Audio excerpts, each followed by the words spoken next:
tidal wave of terror engulfs the screen as a raging monster from the dawn of creation attacks. What if I told you one of the most iconic sea monsters in cinema history was actually missing two tentacles? In 1955, it came from beneath the sea, brought atomic terror from the ocean depths to the streets of San Francisco. With a shoestring budget, innovative stop-motion magic, and a six-armed octopus passing for 8, this B-movie became a landmark in sci-fi history. These are 20 facts about It Came From Beneath the Sea, the film that proved you don't need a fortune to create a monster that destroys the Golden Gate Bridge. Before we dive in, don't forget to subscribe and hype this video. It helps more classic film fans discover these incredible stories from Hollywood's golden age of monster movies. Let's get started. Number 1. Ray Harryhausen's stop-motion masterpiece. The man behind the monster was Ray Harryhausen, already becoming a legend in special effects. His stop-motion technique, called dynamation, blended live-action footage with animated models so seamlessly that audiences gasped in theaters. Every frame of the octopus was painstakingly animated by hand, one tiny movement at a time.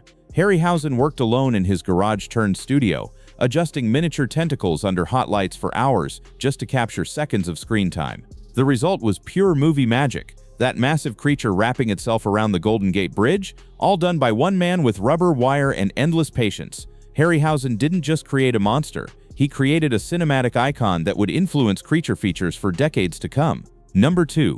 The six-tentacled octopus. Here's the secret Columbia Pictures didn't advertise. The terrifying giant octopus attacking San Francisco only had 6 tentacles, not 8. It wasn't a creative choice, it was pure budget survival. Animating 8 tentacles would have doubled the work, doubled the time, and blown the already tight production schedule. So Harryhausen got clever. He positioned the creature so only 6 arms were visible at any time, filming from angles that hid the missing limbs. The studio hoped no one would count, and for decades, most people didn't. It wasn't until years later that Harryhausen himself revealed the trick in interviews. Audiences had been so mesmerized by the destruction that they never noticed they were watching a 6-armed octopus pretending to be 8.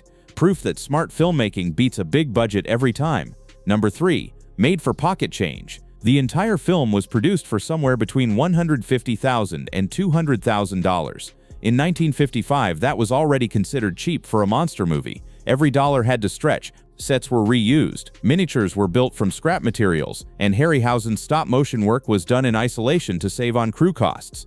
Columbia Pictures wasn't betting big on this one. They wanted a quick creature feature to fill drive-in screens and double bills. But what started as a bargain basement project became something far more memorable. The film made back its budget several times over and launched a wave of atomic monster movies throughout the 1950s. Not bad for a movie that cost less than most Hollywood stars were making per picture. Number 4. Born from Atomic Age Fear. It Came From Beneath the Sea tapped directly into the nuclear paranoia gripping America. The plot was simple but chilling. Atomic bomb testing in the Pacific Ocean irradiates a giant octopus, driving it from the depths to attack humanity. It was the same formula that fueled Godzilla, them, and countless other creature features of the era. Audiences in the mid-1950s lived under the constant shadow of the bomb. Civil defense drills, fallout shelters, Cold War tension, it was everywhere. This film took that fear and gave it tentacles. The message was clear. Humanity was messing with forces it couldn't control, and nature would strike back. Whether viewers saw it as cautionary tale or popcorn entertainment, the atomic dread was baked into every frame. Number 5. San Francisco became the playground. Unlike most low-budget creature features shot entirely on studio backlots, It Came From Beneath the Sea went on location to San Francisco. The crew filmed at real piers, waterfront docks, and streets, blending miniatures with actual landmarks. It gave the movie a sense of scale and realism that pure studio work couldn't match. Seeing the octopus attack recognizable locations made the threat feel tangible, even when the effects were clearly stop-motion. San Francisco became more than just a setting, it became a character, a living city under siege. That decision to shoot on location added production value far beyond the film's modest budget and helped cement its place in sci-fi history.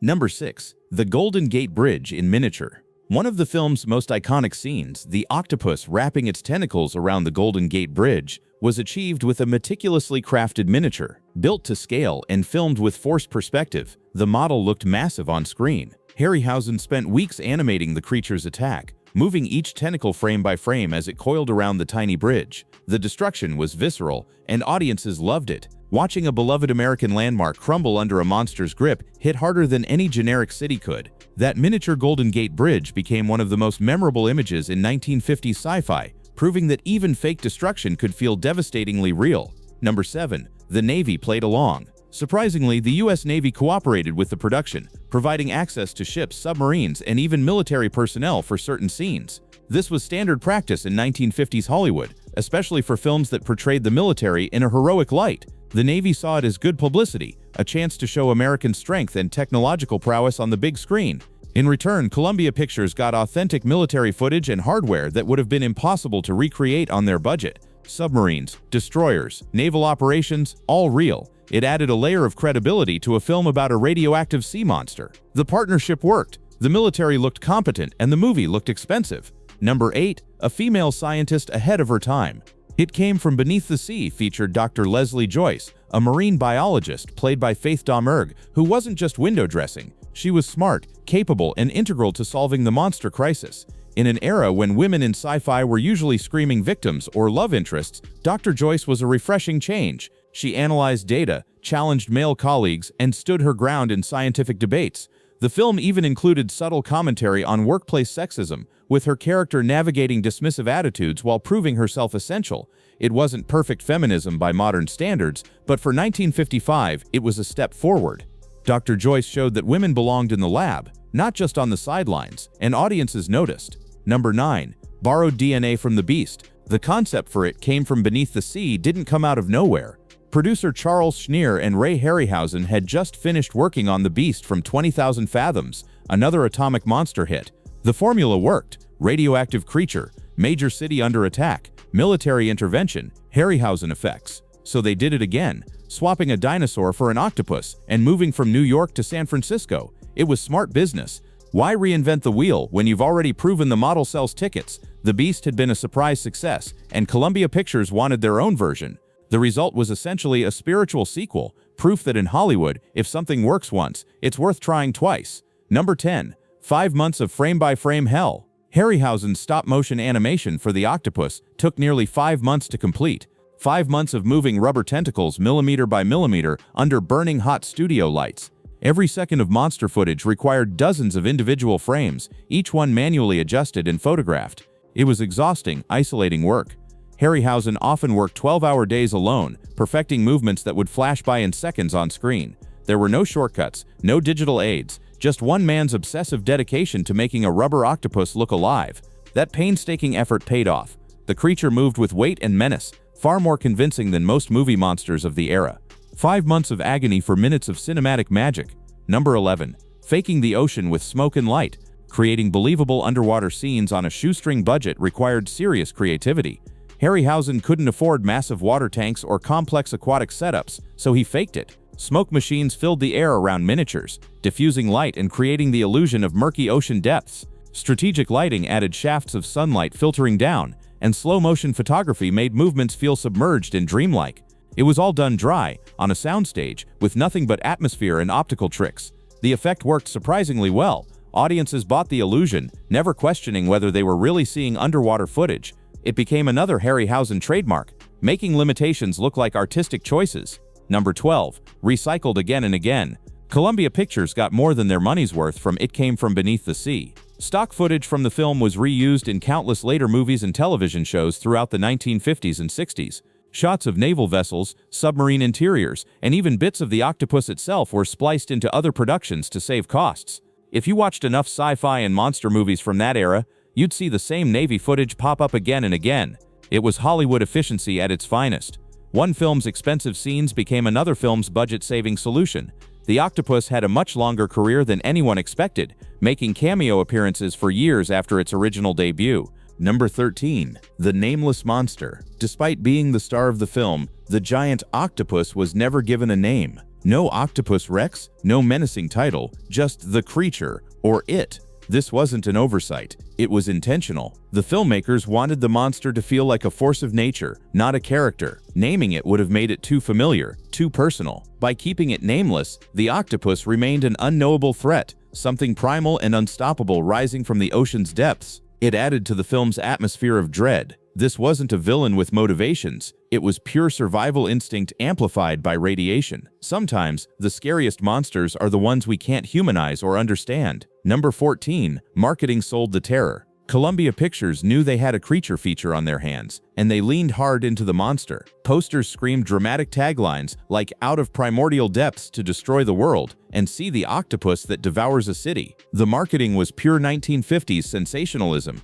designed to pack drive-ins and double-feature theaters. Lobby cards showed the creature looming over San Francisco, tentacles crushing buildings and bridges. It was exaggerated, lurid, and absolutely effective. Audiences came for the spectacle promised by those posters, and while the film delivered, the marketing always oversold just a little. That was the game. Promise them the world, give them a thrilling ride, and hope they don't ask for their money back. Number 15. Destruction on an epic scale. For 1955, the sight of a monster tearing apart a major American city was still relatively new. It Came from Beneath the Sea featured one of the earliest large-scale urban destruction sequences in cinema. Buildings crumbled, cars were crushed, bridges collapsed, all brought to life through Harryhausen's meticulous miniature work. It set a template that disaster and monster films would follow for decades. Audiences had never seen San Francisco demolished quite like this before, and the spectacle was thrilling. The film proved that destruction sells, that watching familiar landmarks fall creates a unique kind of movie magic. From Godzilla stomping Tokyo to Independence Day leveling cities, It Came from Beneath the Sea helped write the playbook.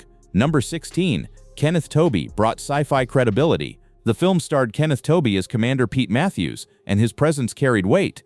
Just a few years earlier, Tobey had played the lead in The Thing from Another World, one of the most respected sci-fi films of the era. His casting gave It Came from Beneath the Sea instant credibility with genre fans. Tobey played it straight, bringing a no-nonsense military authority to a film about a radioactive octopus. He never winked at the camera or treated the material like camp.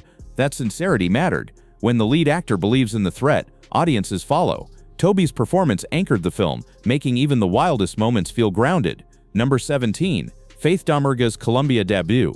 For actress Faith Domergue, It Came from Beneath the Sea marked her first film under contract with Columbia Pictures. The studio was positioning her as a leading lady in genre films, hoping to capitalize on her striking looks and screen presence. While she'd appeared in other films before, this was her big push into sci-fi territory. Domergue brought intelligence and poise to Dr. Leslie Joyce, making her more than just the token female character. Unfortunately, despite her talent, she never quite broke through to major stardom. But for fans of 1950s sci-fi, she became a familiar face, appearing in several creature features throughout the decade. It Came from Beneath the Sea gave her a solid start, even if Hollywood didn't give her the career she deserved. Number 18. Posters that lied.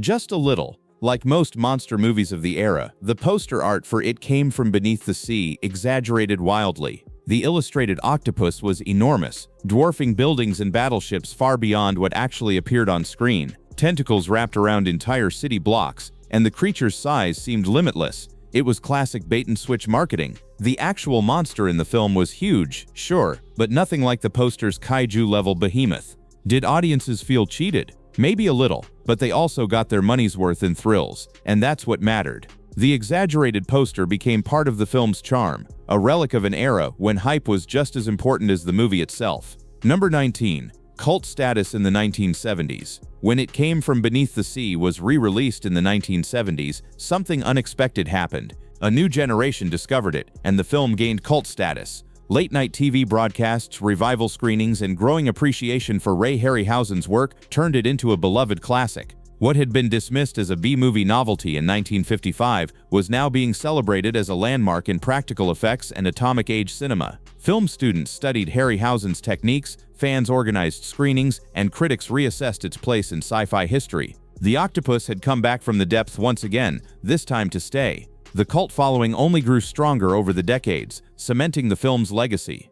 Number 20. Colorized with Harryhausen's blessing. In later years, It Came from Beneath the Sea was colorized, a process that sparked debate among film purists. But this colorization had something most didn't: Ray Harryhausen's direct supervision. He oversaw the process, ensuring the colors matched his original vision and that the effects work wasn't compromised. While many fans still prefer the stark black and white original, the colorized version introduced the film to new audiences who might have skipped an old black and white movie. It was a controversial choice, but Harryhausen's involvement gave it legitimacy. Whether you watch it in grainy monochrome or vibrant color, the monster still destroys the Golden Gate Bridge, and that's what matters. From a 6-armed octopus to a 5-month animation marathon, It Came from Beneath the Sea proved that creativity beats budget every single time. What started as a cheap monster movie became a landmark in special effects, a snapshot of atomic age paranoia, and a showcase for Ray Harryhausen's unmatched talent. It didn't need a fortune or a famous cast. It just needed one man's vision, a rubber octopus, and the courage to destroy the Golden Gate Bridge. So which fact surprised you the most? Let me know in the comments. And if you haven't yet, subscribe and hype this video to help more classic film fans discover the stories behind Hollywood's greatest monsters.